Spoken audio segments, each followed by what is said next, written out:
जाती है कि ये गवर्नमेंट जो है सही नहीं कर पा रही है, कुछ काम नहीं कर पा रही है, कुछ ऐसी प्लानिंग नहीं कर पा रही है कि कुछ पाकिस्तान के लिए अच्छा हो।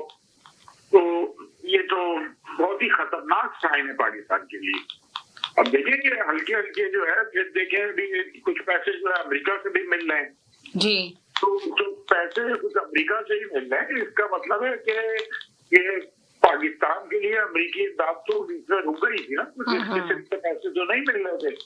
तो इसका मतलब है कि कोई बड़ा एग्रीमेंट हो गया है, या तो पाकिस्तान के लिए बहुत अच्छा हो जाएगा जो अभी खुल के सामने नहीं आया है, या तो पाकिस्तान के लिए और बुरा हो जाएगा, जो कि जितने पैसे अमेरिका भी दे रहा है, इमदाद दे रहा है, तो कोई ऐसी इमदाद नहीं कि पाकिस्तान से खुशहाल हो जाएगा या कुछ ऐसी चीज हो जाएगी। तो बात खुल के सामने नहीं आ रही है।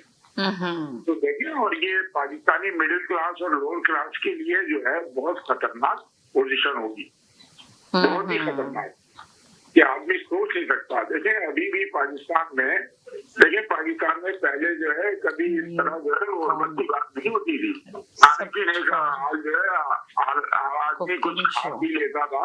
अगर उस जमाने में भी लोग इंडिया से कंपेयर करते थे, लोग 80s में भी, 70s 80s में भी जो है, 90s तक भी जो है इंडिया से कंपेयर करते थे, तो आवाम की सूरत हाल जो है काफी बेहतर थी इंडिया के मुकाबले में।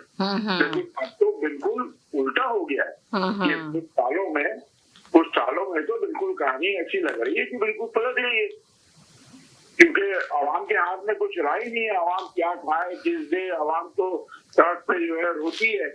लेकिन लोग रो रहे हैं, जिनकी तनख्वाहें 30,000-40,000 होती है, उनके 70,000 तो बिजली का बिल आ जाता है। जी जी जी। देखिए, तो गरीब आदमी बिजली का बिल देगा।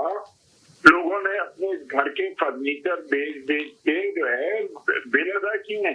और अब पाकिस्तान में सूरत हाल ये है कि ये गवर्नमेंट क्या कर रही है, किस किस्म का जुल्म कर रही है। प्राइवेटाइज कर दिया है सब चीज, समझे, प्राइवेटाइज करके उसमें पैसे अलग बना रहे हैं पैसे वाले।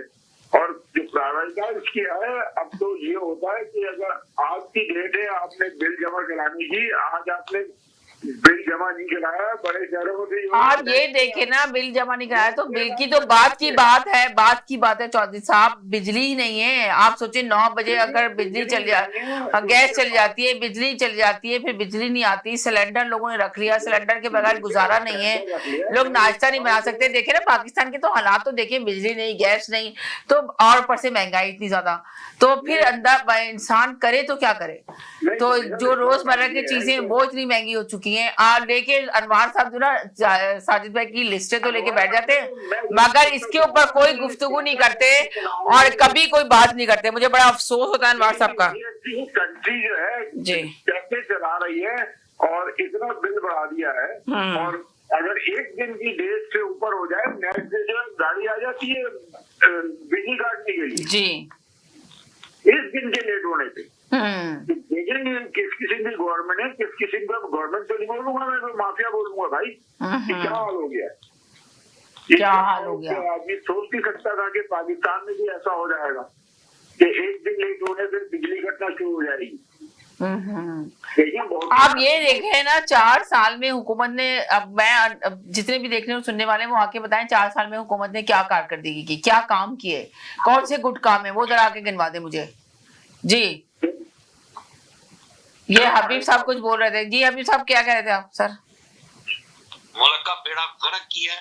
अच्छा, एक चीज बताऊं, ये चौधरी साहब जो कह रहे हैं, जी, अगर IMF का कोई अंग्रेज या कोई देखेगा तो कम से कम इंसान का सोचेगा कि भाई इतनी बिजली का रेट दे के ये लोग जिंदा नहीं बच सकते। लेकिन उसी की वजह अगर पाकिस्तानी खड़ा होगा तो जालिम को पता नहीं चलेगा क्या हो रहा है। उसका अपना पेट भरना चाहिए, उसका पैसा बाहर जाना चाहिए, उसकी प्रॉपर्टी बाहर बढ़नी चाहिए। ये पाकिस्तानी जितने हैं ये गद्दार है, झूठे हैं। मैं यही कह सकता हूँ।